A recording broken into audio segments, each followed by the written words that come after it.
এই মাটির উপরে দাঁড়াইয়া মদের বোতল নিয়া মাতলামি করেছো। মাটি তোরে যদি চাইতো মাটির তলে নিয়ে যাইতে পারতো, মাটি নেয় না। এত অন্যায় করার পর মাটি তোমার সাথে কোনো খারাপ আচরণ করে না। মিনহা খলাকনাকুম, এখান থেকে সবক নাও। মাটি যেমন নরম, তুমি মাটির সৃষ্টি মানুষ, তুমিও নরম হইয়া চলো।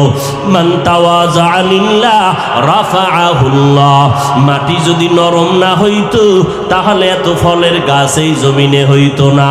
জমিনের মধ্যে যেই জায়গাটা নরম ওই জায়গায় ফসল ভালো হয়, ঠিক নি? জমিনে সর সম্বল বর নয়ারত বরু তখমে আমল জয় মে গরদা। জমিন যেইটা নরম ওখানে ফসল বেশি হয়, ফসল বড় ভালো হয়। যেই মানুষ নরম হইয়া চলবি ওই মানুষের মর্যাদা আমি সবার উপর উঠায় দিব।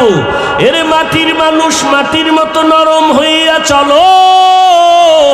গরম গরম ভাব দেখাইও না। মানুষ কেন গরম ভাব দেখায়?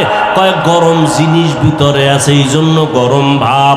কয় কি আছে? কয় টাকা। টাকার গরমে গরম গরম ভাব। বলে আর একজনের টাকা নাই, সেও দি গরম ভাব দেখায়। কি বুঝি? কয় তার কাছে ক্ষমতার গরম, এই জন্য গরম গরম ভাব দেখায়।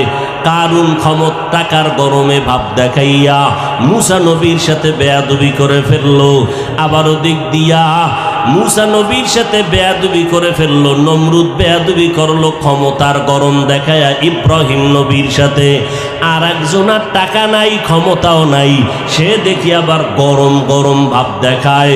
সালাম দিলেও দেয় না, দেয়ও না। কি ভাব, কি ভিতরে পুঁজি আছে গরম? কয় আছে। কয় কি? কয় এলেম বেশি, এলেমের গরম। আমার মতো বড় বক্তা কেউ নাই, আমার মতো বড় মুহাদ্দিস কেউ নাই, আমার মতো বড় মুফতি কেউ নাই। আল্লাহ কয় তুমি এলেমের গরম দেখাও, আমি অনেক কিছু জানি, অনেক কিছু জানি, অনেক কিছু জানি। আল্লাহ কয় কোরআনের দরজার মধ্যে আমি কয়েকটা অক্ষর দিয়ে তোর অহংকার জবাই দিয়া দিলাম, আলিফ লাম মিম। তুই এতই যদি জানো, আলিফ লামের তাফসীর কইরা ভিতরে ঢোক। ওখানে গিয়া কেন কও আল্লাহু আলামু বিমুরাদিহি বিযালিকা?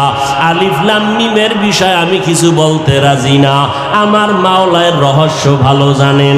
আল্লাহ কয় এতই কিছু জানো, কোরআনের দরজায় তোরে মাথা নত করে দিলাম।